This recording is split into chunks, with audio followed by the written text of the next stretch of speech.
insects, worms, something like that began to grow and make a nest in this wound. And 4/22, I went back to St. Vincent's East Hospital, Birmingham, Alabama, Ascension, and I had a computed tomography CT scan without contrast. And this was of my head this time and my cervical region, my neck.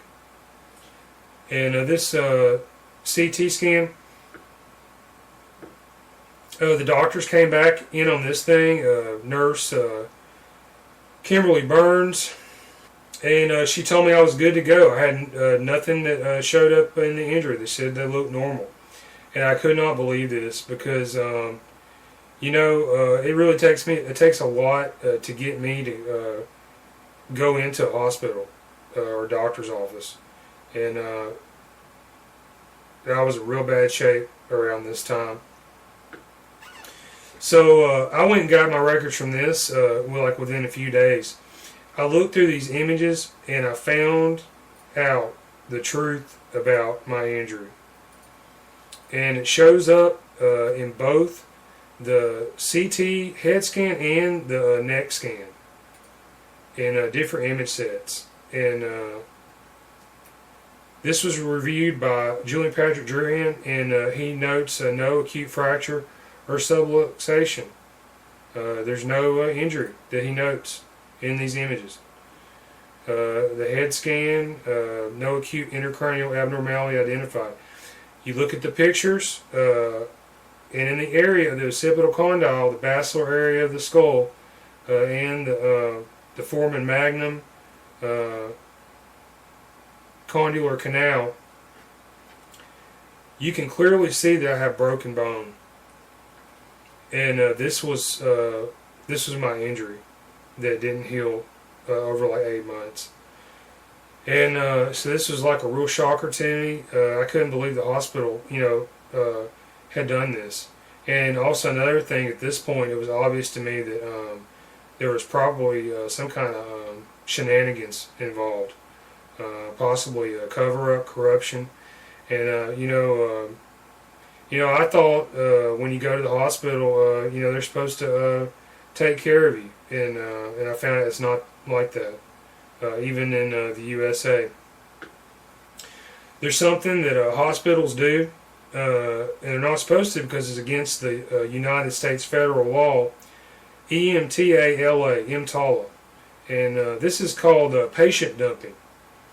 And basically, according to this law, whenever you go into the emergency room of a hospital in America, the hospital, they're required to treat you based on your injury. They do diagnostic scans, and if you have a broken skull, they have to stabilize and treat this wound according to the law.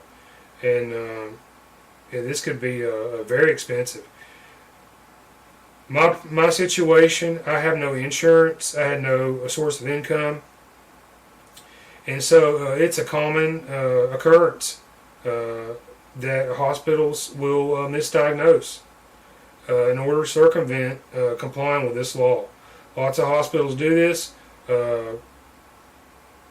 Not a lot of them get caught, and if they get caught, not a lot of this stuff goes public.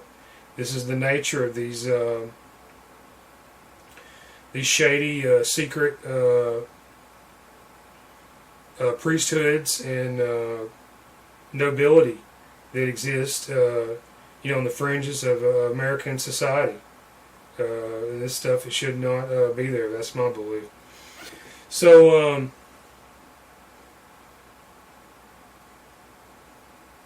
I let the hospital know that that I knew, and I believed that they had missed like a major injury, and they came back and they told me that that I need to follow up with another doctor.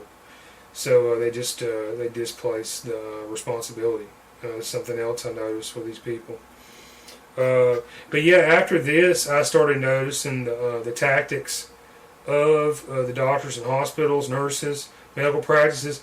They began to get aggressive with me. Psychological diagnosis began appearing in these record files. because I had this injury, I was dying. I had to keep going to doctors to try to get this thing diagnosed. All right, but what I found was, I'd go in expecting somebody to help me, and then they would put something in my file that insulted me or cast me into some kind of mentally ill status, and of course, the way these people work.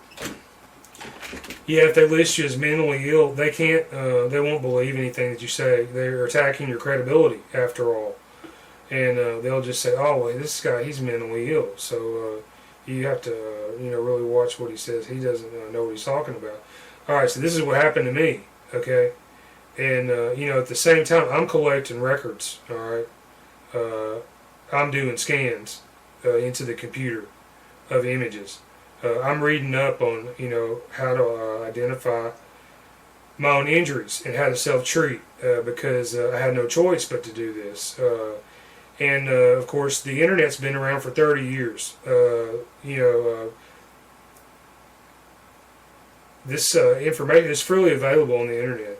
Some parts of the world, they don't have doctors like they do in America. And they have no choice but to resort to looking at public caches of medical experience, and this is normal life for a lot of people in the world. The X-ray looks like there were missing images. The CT scan of the broken skull, it shows up clearly, but it was misdiagnosed by Julian Druhan M.D. So he was present at St. Vincent's East Hospital, Birmingham, Alabama, Ascension, in August 2018 and in April 2019. When I went back in to this hospital in August 2019, he did not look at the next CT series with contrast. But this is like very telling. It looks like he cycled out of this place.